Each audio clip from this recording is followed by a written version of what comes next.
Welcome to Wellness Radio with Dr. Jeanette-Gallagher as your host. Her show discusses topics of health, wellness, and spirituality, and is about discovering your place in this great universe, from your cells to the cosmos.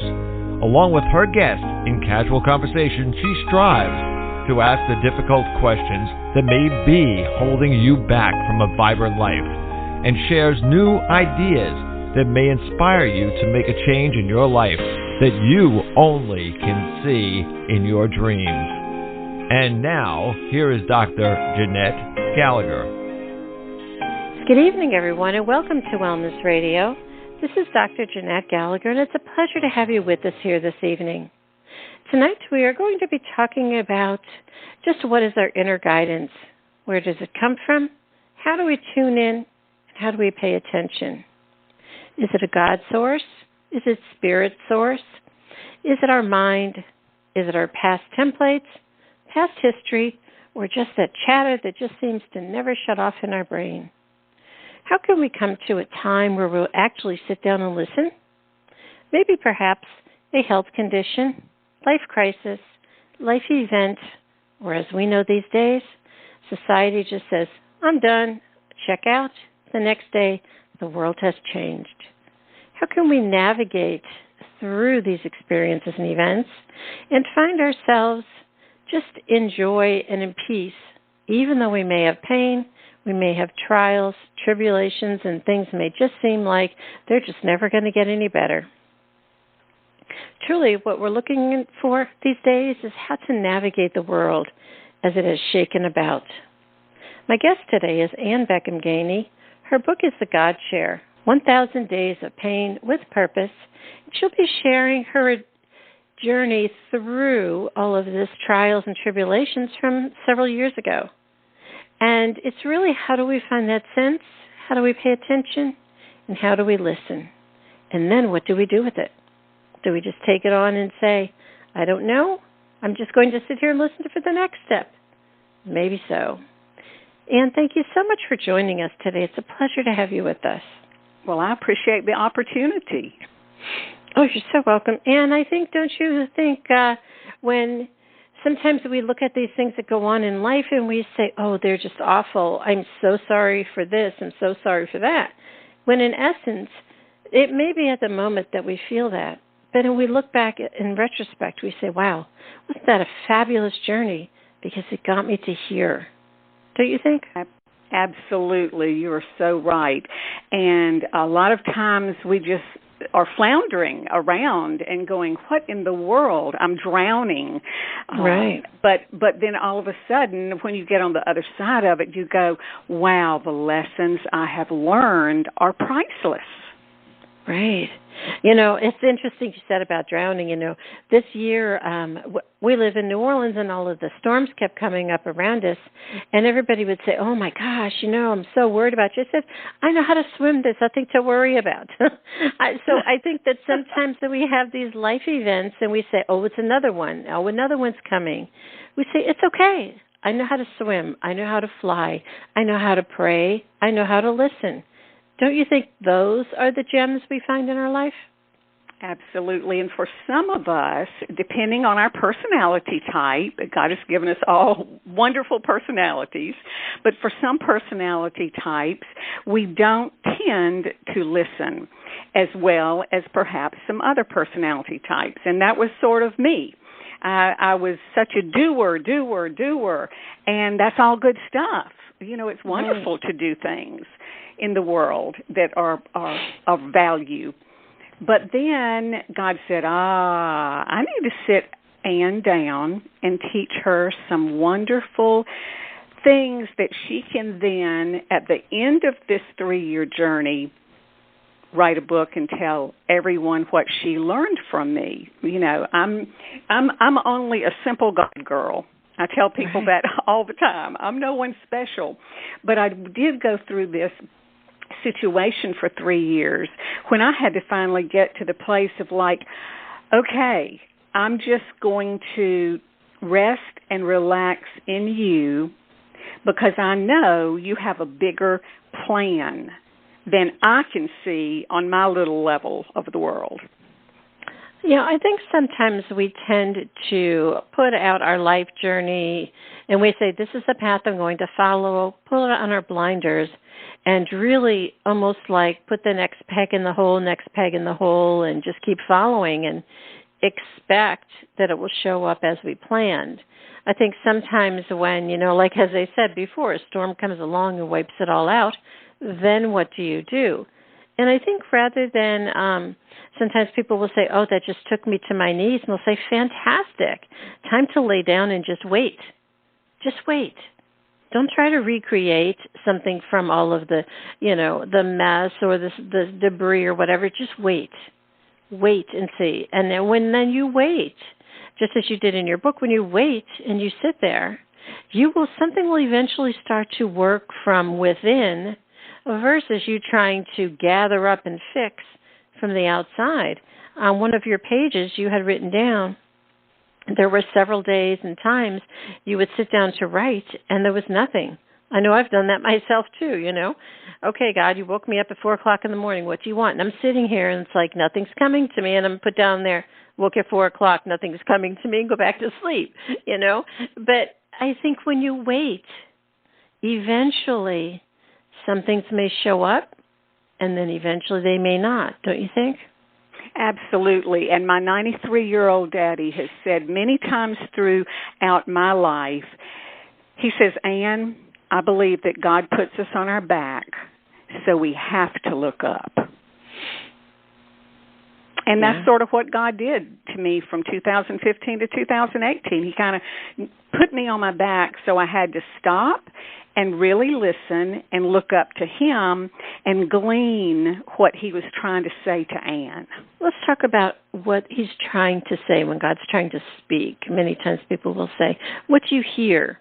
Well, I don't hear anything, I'm sitting here, I'm listening, and they're expecting it as another verbal conversation with someone sitting next to them in the chair. And then they say, well, I can't understand it. It must be in a foreign language. I'm not getting it. Do you think you actually, when you're resting or at peace, that's when you can tune into the right station, so to speak? I do agree with that.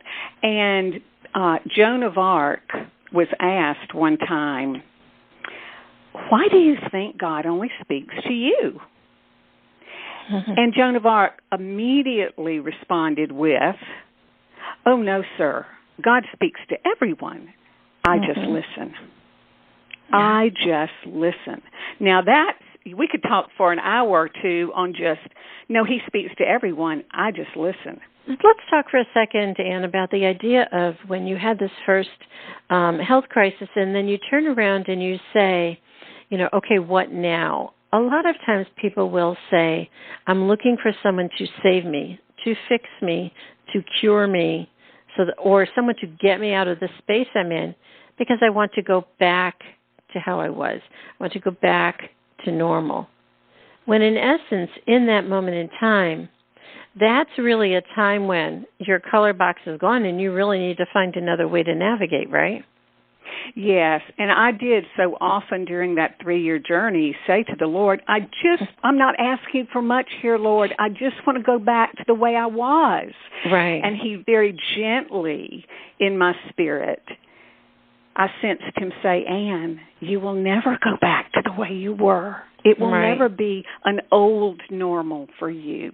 I am developing a new and better Ann who will be ready for another assignment from me that you're not quite ready for yet, but you will be at the end of this. Right. Well, Ann, in your book, truly you talk about your path and your journey, and you write how each time you sat down and you were able to sit in, as you called it, the God chair, as a chair in your home, and you were able to write and think, listen, have the conversation, then document it. And I think that's truly what sometimes people will say that, are you asking me to journal? Are you really journaling? It's not really journaling sometimes because journaling is almost conversation with your conscious mind. What you truly were doing was going with the unconscious heart. That's what you were writing about, yes? Yes, and I didn't have an agenda. That's what I felt in my spirit. God was saying, Ann, your whole life has been with an agenda. To-do list for the day, to-do list for the month. What is your vision for your life for the next year? Ann, sit down in this chair with no agenda, but my agenda, and wait. And sometimes, and usually I would just sit down, and I would, when we go into prayer time, we're asking God for things. We're thanking God for things. Right. But sitting in the God chair is different from praying. And I like to explain that to people because I just sit in the chair and I just look up to the heavens and I just say, wow, God, you are so awesome. Or I will say, I can't believe the magnificent creator of the universe wants to spend time with little old Ann. And sometimes time will go by about maybe 5 minutes or 10 minutes or 15 minutes, and I won't sense anything in particular that he's saying to me. Sometimes I will even say, Lord, if you have something to say to me today, I do want to write it down because I don't want to forget it. But if you don't have anything to say to me in particular today, I'm fine with that because I'm just enjoying the fellowship that you and I are having here. And usually after about maybe 15 minutes of just quiet, I will sense him saying something in my spirit. And I'll say, oh, Lord, thank you. And all because, Dr. Jeanette, I waited those 15 minutes. Right. Had time to tune in. Yes, exactly. Yeah. I think it's really important to also reflect there is that once you start to connect, listen, hear, pay attention, and tune in, that is when you are then changed because you go every day and are seeking that moment in time, or you are setting yourself up and saying, I'm becoming present, I'm in awareness. And really, that's really showing up for life. It's not about, do I have to be in a certain place? Do I have to do this? And what I'm expecting to get out of it. Just as you said, some days you get something, some days you don't. And I thought it was so interesting. You have a chapter in your book. Again, the book is The God Chair. You said, are you hibernating, God? I can remember. I mean, I've been doing radio for over 10 years, and I can remember at one point they're saying, I think God is on a sabbatical. I haven't heard him since I don't know when. I'm sure he's coming back because he left his things here, but he's just on a sabbatical, And I think sometimes if we delight in that moment, we won't feel defeated or failure. We will just know and trust that God will show up when he's needed, right? Yes, so very true. And I think so often when people in our community would look at me over the years and who may not have known me well, I was a figure who I was in churches a lot doing presentations about Choices Pregnancy Care Center because that was the ministry to which God called me to for 25 years as executive director. And so, when people look at you, and I'm sure they do the same thing to you in your position, they see what they think you're like. Right? This strong leader, invincible, fireball, the whole shebang. And, God lovingly sort of put me in my place. And it was a wonderful place to fall into. And so many people who know me have said, Ann, I appreciated your transparency in the book. It's so interesting you said that because I live here in New Orleans, as I said, and there's this church here, St. Silos, and he's about miracles and healing, and once or twice a year they'll have a healing mass, they call it. Well, one year, it was the first year I went, and I said, to my husband, I said, we better get there early. There's probably going to be a long line, and maybe I won't even get a seat, and I'm not feeling well, and I really need to be able to sit down because I won't be able to stand long enough. And we got into the church, and it was almost empty, and then when it started, it still wasn't that full. And I looked around, and I said, this is a healing mass. And then when I got out of there, I said to my husband, I can't believe that there are so many people in the area in pain. There's so many people in this world in deep, deep physical, mental, emotional pain. And the church wasn't even full. I said, where's the ambulances all lined up with the stretchers? I couldn't understand it, you know? And it was like, whoa, have we really been so disconnected that we haven't come to a source or a place to know how to ask? In other words, we weren't meant to be in that all the time or to just say, check out. We were meant to actually be here to go through to connect, and the people weren't connecting. But then I went on a second healing one the next year, and again, same situation, and I came out and I said, oh, those people don't even look like they have anything physically wrong with them. This looks like regular Sunday Mass, right? I said, oh, they must have a deeper healing that they need, you know? But it was so interesting to venture all of those questions, just as you said. What is your appearance? What is your outer being? But what is your inner heart and inner soul? Many times it's so different, but only those that are truly willing can see that, yes? Exactly. And you know that Bible verse we hear a lot, you have not because you ask not. Mm-hmm. And so I went before the Lord and I said, Lord, you have given us that verse in your word, and now I'm asking for healing.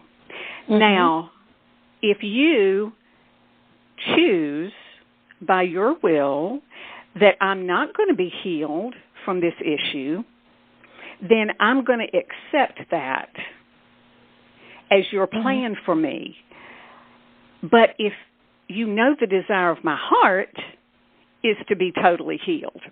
I remember when I was up at Mayo Clinic in Rochester, Minnesota, and one of the doctors, after I got diagnosed up there, one of the doctors said, you know what, you may never fully get over this. Right. And in my spirit, I didn't say this to him, but in my spirit I was thinking, no, I really have a peace that God's going to heal me completely. Now, if he doesn't, as it says in Daniel, he is still good. Right. Right? Sometimes we think God is only good when he gives us what we want or what we think we want. Right. And then all of a sudden we go, wow, God, you're good whether you heal Ann in this life or I'm not healed until I get to heaven. You are still a good God. Well, Ann, let's talk about the idea of the word healed, because I've said so many times on this show and working with end-of-life patients and those who seek healing from me also, is that they would say, well, I want to be healed, and then they said, but I still have this or I still have that. You know, many times you may have a disease, and you will always have the disease, but what's healed is your heart.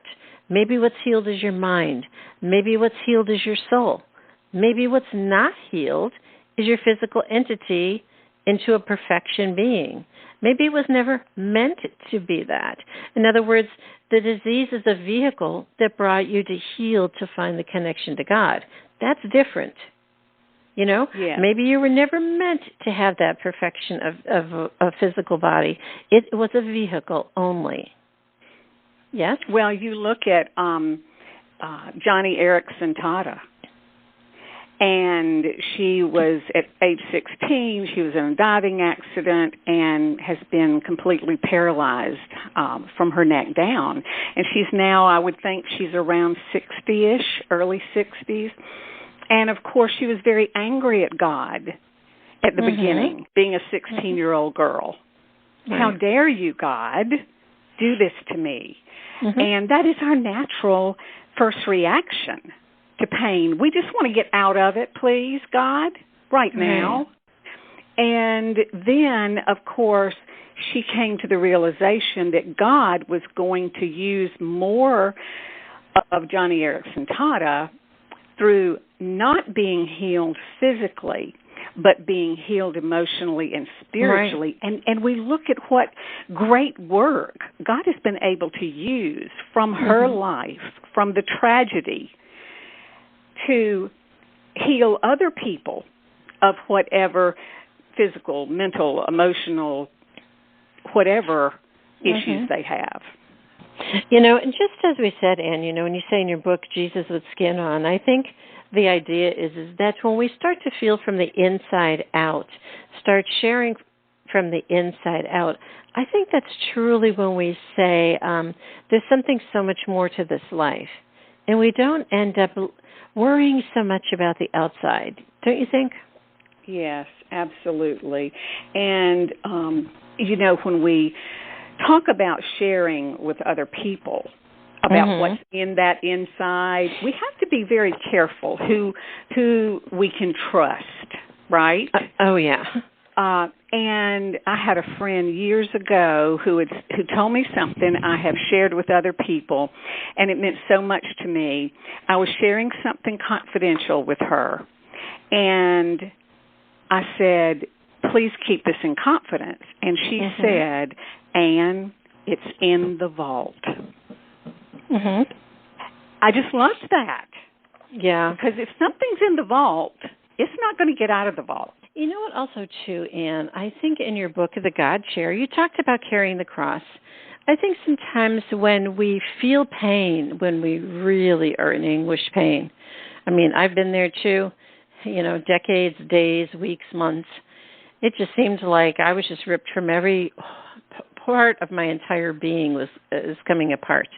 Don't you think that is essential, that you feel it in every part? In other words, don't try to, perhaps a thought is to perhaps consider maybe not trying to find the answers then, not trying to find the miracle then. Just be with whatever it is, because you will come to it.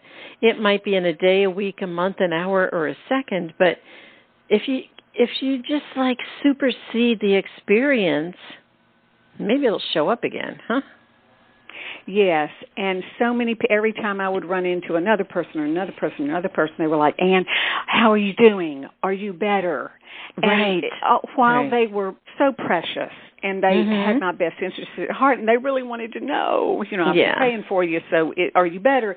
And I came to the conclusion of just saying to them with a smile, well, I'm not really any better right now, but I'm in a wonderful wilderness.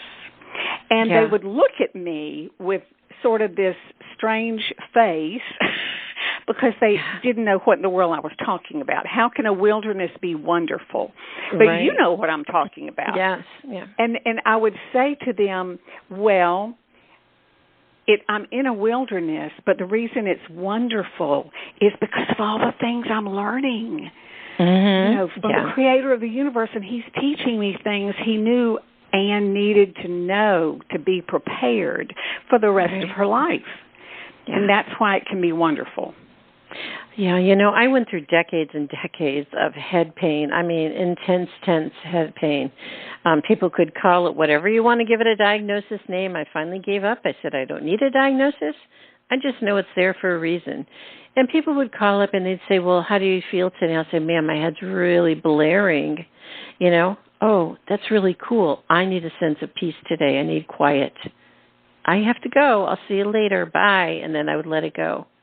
What I realized is that maybe I was taking on someone else's stories or someone else's tension, and it was becoming and creating within me.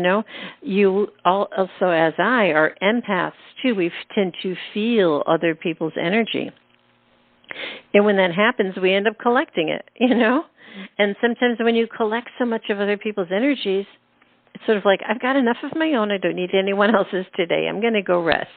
I'm going to go have peace. I'm going to go have quiet. Just as you did in the God Chair, you went and listened to another station on the radio, You tuned yourself to something that was deeper inside you versus all the noise outside.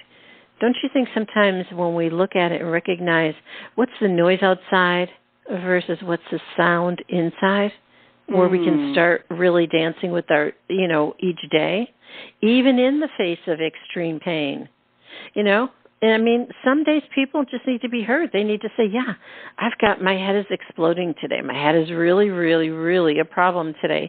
And all you want someone to say is, oh, I hear you.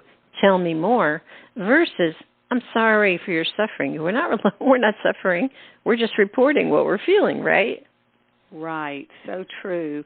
And you were talking about listening a second ago, and I would be in the car. Now, this is pre-2015 before I had the illness, and I would be. I had 3 different Christian radio stations, and if I didn't like the song on one, I would flip it to the next one. If I didn't like, the song on the next one, I'd flip it to the next one.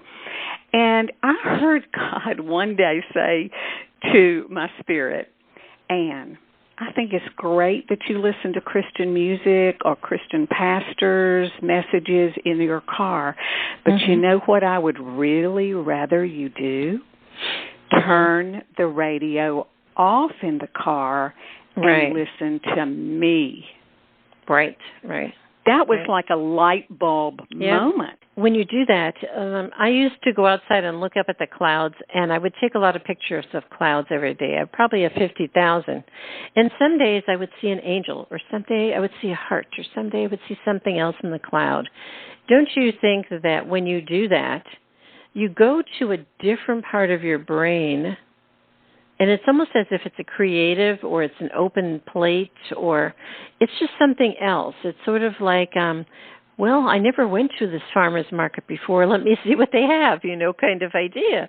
Because it really takes you to a different experience that opens all of your senses. It's not just something that you're going there for one purpose. You're going there for all of your senses, because when you sat in the God chair, you could feel, you could sense, you could hear, it was in all of you. It just wasn't sound, right? Yes. Reminds me, as you're saying that, our 6-year-old grandson, we were up in Chattanooga recently, and we were making s'mores under the stars with a little fire. And he just leaned back in his chair, and he said, as only a 6-year-old little boy can say, Gigi, what do you see in the stars in the sky?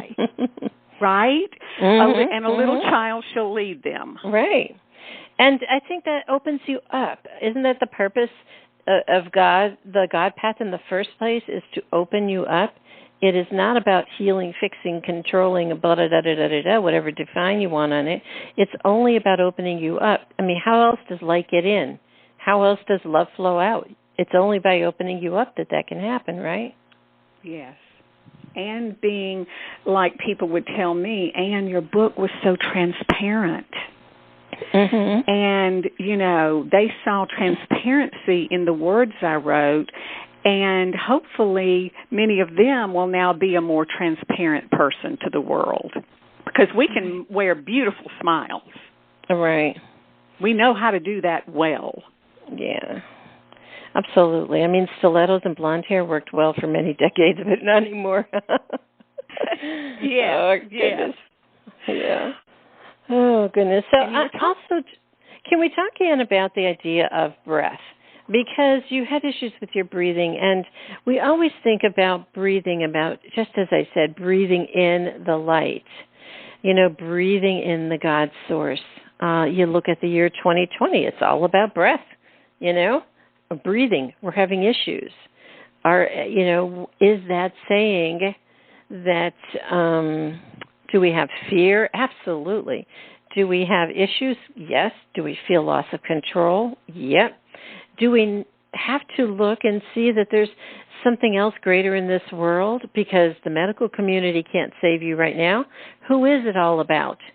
I think we are coming upon a point that every single thing in society is being shaken right now, and we're being asked to search and really get down to the bottom of what life is about, don't you think?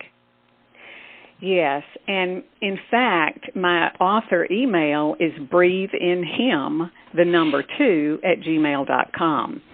And I'm in the process of writing a companion book that'll come out next year that will be a devotional book called Breathe in Him.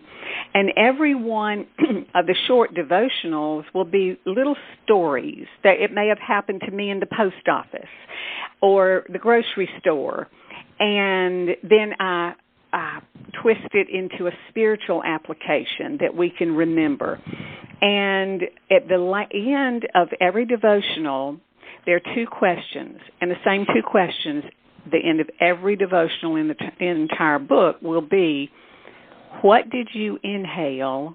Mm-hmm. How will you exhale? Mm-hmm. Because we don't stop and breathe. And we need to remember, me included, first in line, that we need to inhale Him before we go out into the world and try to exhale Him to hurting people. Right.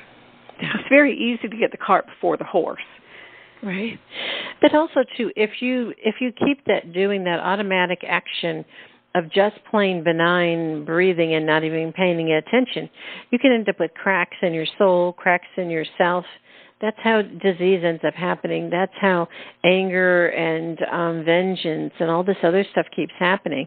But in essence, sometimes that's just old stuff that might be stored up that needs to come out. But also, too, you don't want it to come in. So it's really always a work in progress. I don't think that you can say, with the God Chair and your experiences and how you were healed, is this the end? There's always going to be something else. There's going to be another phase. There's going to be another moment. It's going to be another time. That's the purpose. It's not about we get to the pinnacle and we just stand there with arms wide open, oh, see me and follow me. That's not at all what you're saying. What you're truly saying is we're in this together and we're showing ways to walk through the garden, yes? Yes, very true. And to just stay in the day. Yeah. Just stay in the day. And I have to remind myself even now to do that. Because sometimes my mind, as many people, we think ahead. We're not really staying in the moment of what's happening right at the moment when we are breathing. We're just thinking towards the next hour or what we need to do the next day and all of that. And God just has to continually rein me back in and said, "Wait a minute, Ann, stay in the day with me. Mm-hmm. Stay in the day with me." Yeah. And I think that's very important because tomorrow is not promised to anyone, as we've seen. The healthy, the wealthy, the wise, whatever, doesn't matter anymore. And I think we pretty much have seen that play out in the world, right? Yes. And you think about Yahweh, that even sounds like a breath, doesn't it? Mm-hmm. When you say Yahweh. Mm-hmm. And it's the breath of God. And I want to sit before Him and breathe the breath of God in. He gave us our breath, right? The minute we were came into this world. And He wants us to keep breathing in Him. Yeah. We've always asked on this show about what is the source from which you come, because there are not just storks up in the sky dropping people off, and I know, and it's something conversation you would have with kids, but adults, how did we diverge so far away from even asking ourselves that question today, right? Irregardless of our age. Yes, we are a work in progress. I remember when I was younger, and I would think, okay, one day I will have arrived. Mm-hmm. Mentally, emotionally, spiritually, I'll have it all together. And of course, we know that's a fallacy now, but it's so easy when we're young to think there will become a time when we won't have to ever ask God to help us work on different issues that we have, like sitting in a chair and waiting for Him. But we're all a work in progress.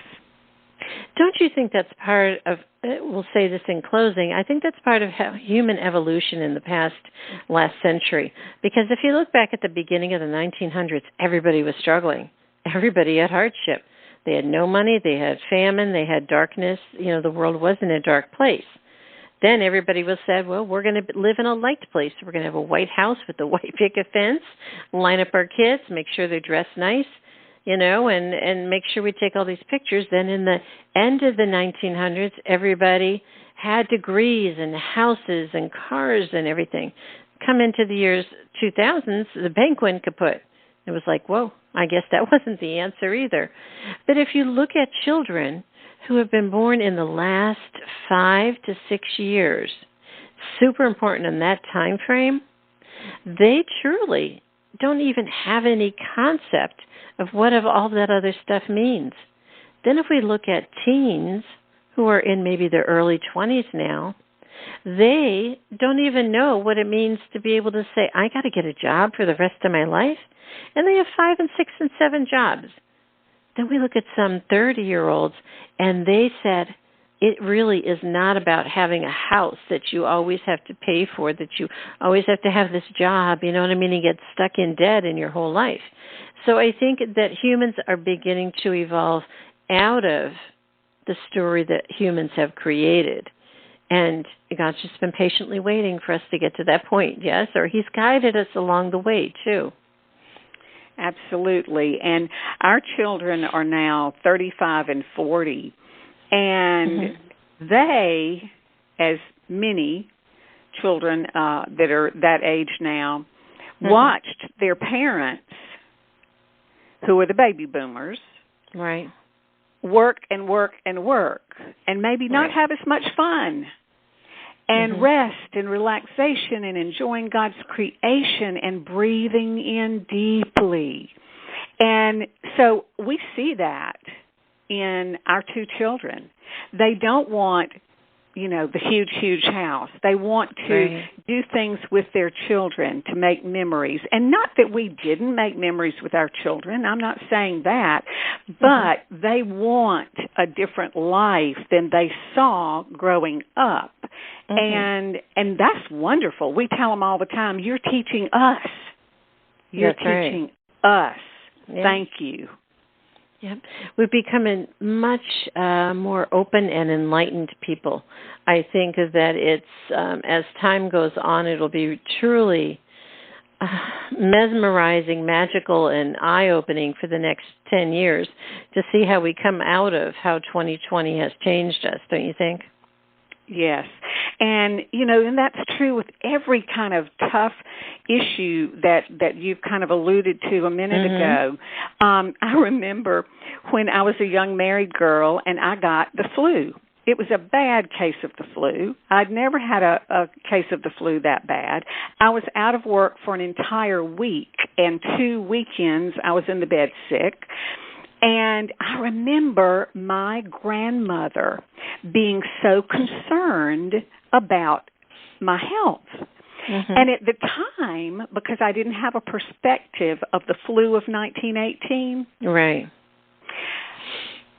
I was like thinking, this is so ridiculous that she is upset about me having the flu. It's the flu. I will get well. But no, her perspective in life was she saw people in her family and her friends and in her church dying daily from the flu. Yeah. So, it now when the COVID has come and they've been talking about the comparison with the flu of 1918. And I'm like, well, now I understand exactly why my grandmother was so concerned for my welfare. Right. Her perspective was different. And everything we go through gives us a different perspective on life, doesn't it? Right. I think it's so vitally important going forward, even from this moment, to say that I'm going to look at the present with the present's eyes instead of looking at the present with eyes of the past. Because when you have eyes of the past, that is always going to try to repeat it. You know that old phrase that they used to drill in us, history will repeat itself? That is no more. That was just human dogma that society drilled into us. It isn't. It isn't anymore. So if we can just look in the present and be in the present, then we can eventually, the past will start to dissipate because it has no more construct. In other words, if we stop talking about it, if we stop phasing through it, if we stop, when kids go to school and they learn about history, do they really need to know about history? Do they really need to know? Because you're teaching them about some of the stuff because we don't want them to repeat it. You know what I mean? That kind of idea. When in essence, kids really want to know how things work today going forward, how they can create something new. They're not interested in the cowboys and the Indians or all of that other stuff. And is that really necessary? So I think eventually even that will fade away. But it's truly up to us to be able to see today with today's presence, yes? Well, Ann, it was such a pleasure to speak with you today. I think the idea that how can we have a perspective? How can we work through pain and suffering? How can we be present, but also, too, know that this, too, today, you can be okay? That's what everybody needs to know. Am I safe? Am I going to be okay? And the answer would be yes. Close your eyes and breathe in, and that's what we all need to know, right? Yes, and that verse in the Bible that says, it came to pass. Right. If you say it like this, it came to pass. Yeah. And things are going to, my illness for 3 years came to pass. Mm-hmm. And now I don't have that particular issue going on, but what I have gleaned from those 3 years, you just couldn't put a price tag on that. Right, absolutely. Well, Ann, it was a pleasure to have you. Can you share with the listeners how to find out more information about your work? That would be wonderful. Well, my website is www.annbgaineyauthor.com. And as I said, look for this book as well as a devotional companion book next year called Breathe in Him. Well, Ann, it was such a pleasure to have you. We thank you so much for joining us today. Thank you so much, Dr. Jeanette. If you'd like to find out more information about Ann Beckham Gainey, again, her book is The God Chair, 1,000 Days of Pain with Purpose. Please do click on the link on the bottom of today's show page to go directly to her website for more information. And it truly is about saying, how do I be in the present? It's about letting go of the past.